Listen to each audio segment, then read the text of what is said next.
change is one of the world's most pressing issues today.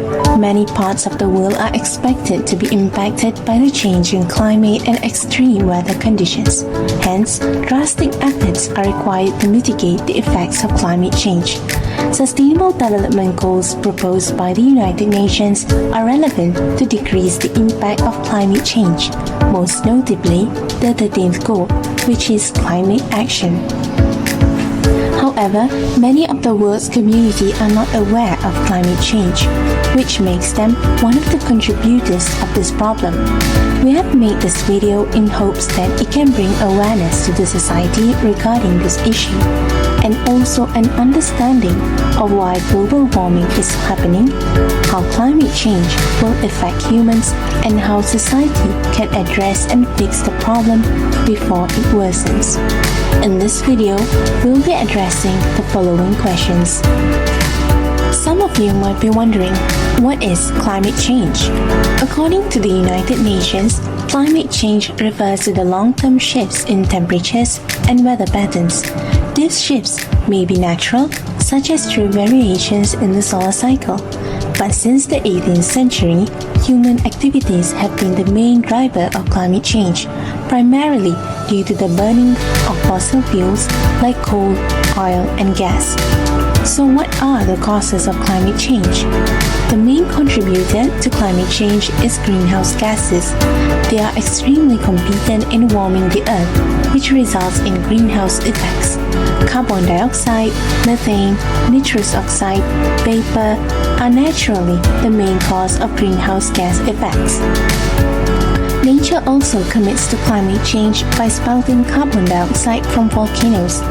However, the amount of carbon dioxide spouted is smaller than the human activities if we compare these two amounts of carbon dioxide generated. Most human activities are reliant on fossil fuels as a source of energy, such as to generate power, transportation usages, manufacturing goods, powering buildings, and these lead to climate change. What are the effects of climate change?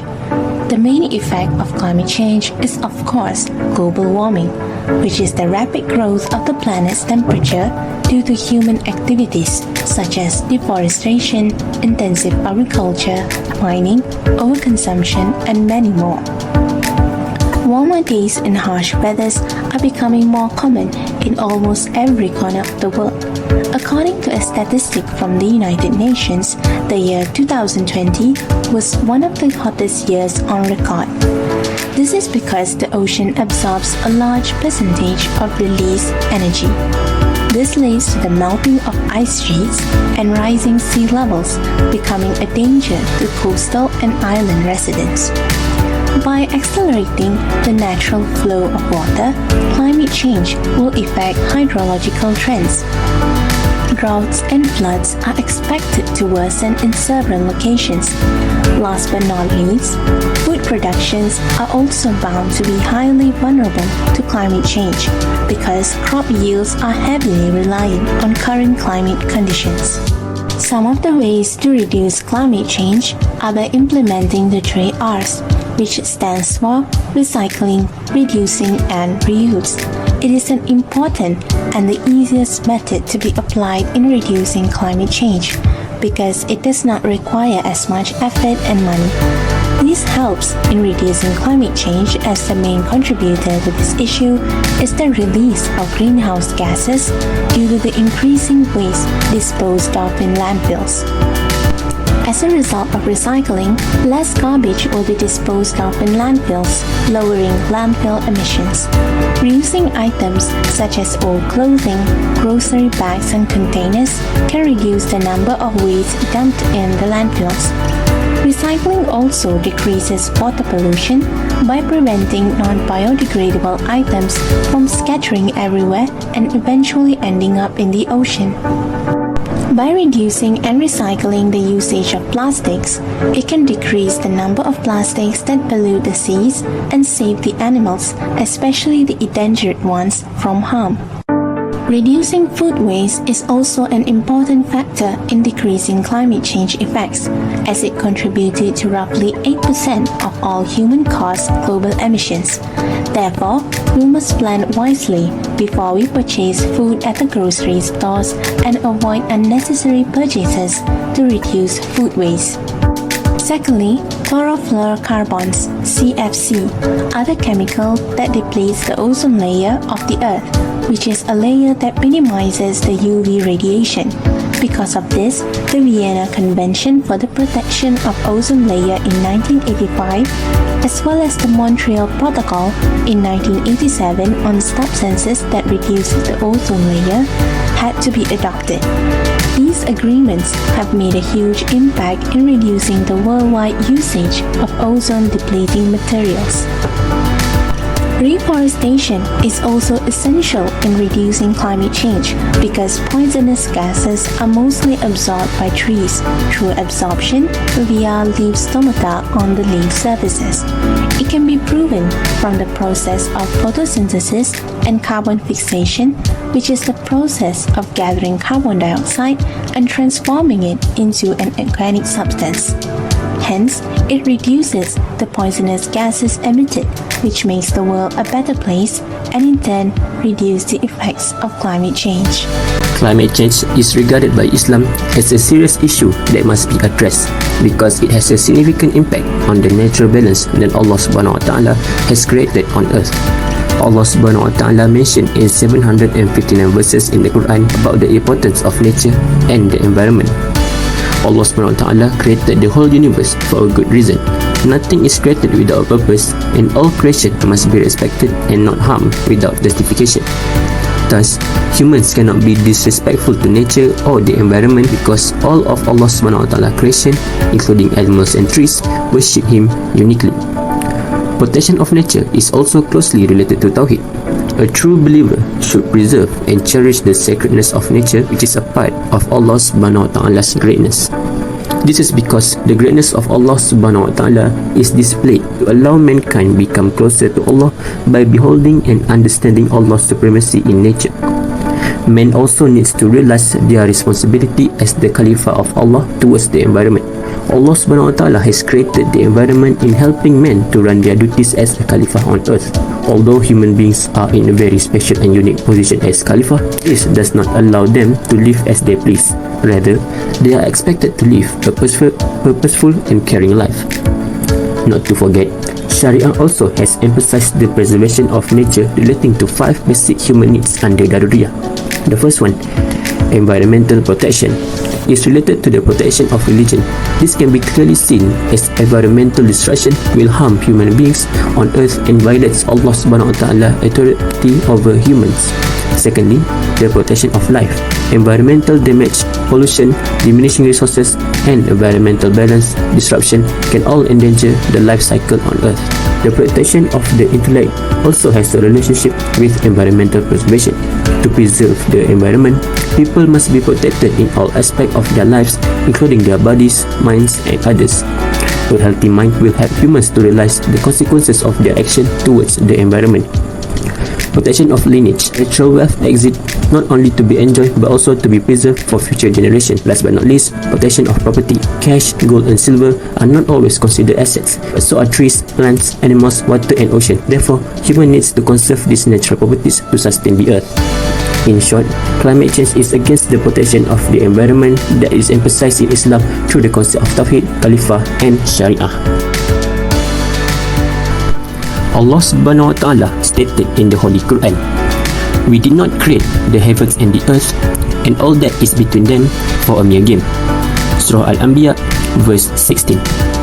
Muslims believe that humanity should serve as this planet guardians or Khalifa, and that God will hold them accountable for their acts. So, what are the consequences if the Fiqh perspective on the climate change is disregarded? Firstly, many Muslims will think that climate change awareness is just an imported white savior environmentalism based on first world political campaign. Even though many Muslim countries contributed to the problem, they refuse to impose these Western environmentalist notions. the most populous Muslim majority country in the world. Indonesia is the world's 5th largest emitter of greenhouse gases, but they are doing little to curb the emissions. Besides that, it will lead to unsustainable land management. Even today, many people, including Muslims, violate the Fiqh perspective on environment by engaging in illegal forest operation. As a result, transboundary air pollution has impacted neighboring Southeast Asian countries that caused by forest fire. That is why Fiqh perspective on climate change must not be ignored.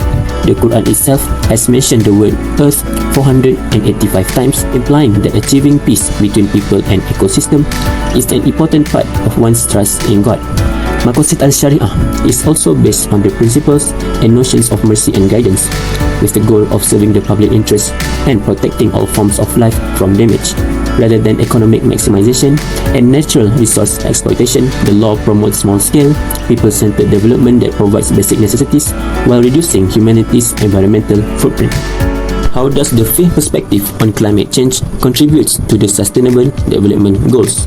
Environmental protection and the act to minimize and even reverse climate change should be regarded as both Fard al-Ain and Fard al-Kifayah for Muslims, organizations, and governments. Therefore, as Muslims make up about 24.7% of the world population, there are many initiatives that Muslims could take on to reduce the effect of climate change. This Fiqh perspective and fundamental Islamic understanding allows for change and subsequently leads to positive contributions to the Sustainable Development Goals.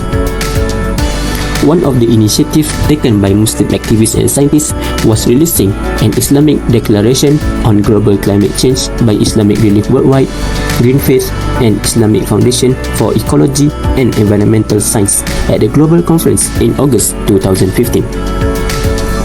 Another contribution of the Islamic worldview to Sustainable Development Goals is through the establishment of the Fatwa Institution. In the 21st century, where people from various backgrounds and regulations exist, fatwas are significant because they have the potential to be utilized as an instrument of social, political, and religious control. Indonesian Council of Ulama announced a fatwa banning the slash and burn farming and deriving benefits from the burning of forests.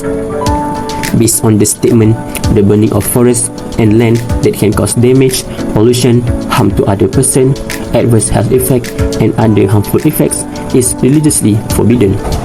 Despite the fatwa not being legally binding in Indonesia, it is a potent way to exercise prohibition for a state where Muslims account for 88% of the population and would inadvertently contribute to multiple sustainable development goals. In the context of sustainable architecture, Islam also aids in the emergence of eco-friendly mosques in order to combat with the issue of climate change. An example of an eco-friendly mosque is Khalifa Al-Tajir Mosque, also known as Green Mosque, located in Dubai. The mosque is constructed with environmentally friendly components and is cleverly built to use renewable electricity for the lighting. Numerous significant Islamic contributions in approaching the issue of climate change demonstrate how broad and diverse Islam is because of its religious and cultural framework that includes humans' way of life. However, the effectiveness of these contributions are still limited, owing to the existent absence of legal legitimization that is essential to inspire action. As climate change is an interconnected and dynamic subject, the urgency of tackling it continuously increases in the course of time. As a result, contributions of Islam in reducing the effects of climate change and also the Sustainable Development Goals will become increasingly prominent as the debate unfolds.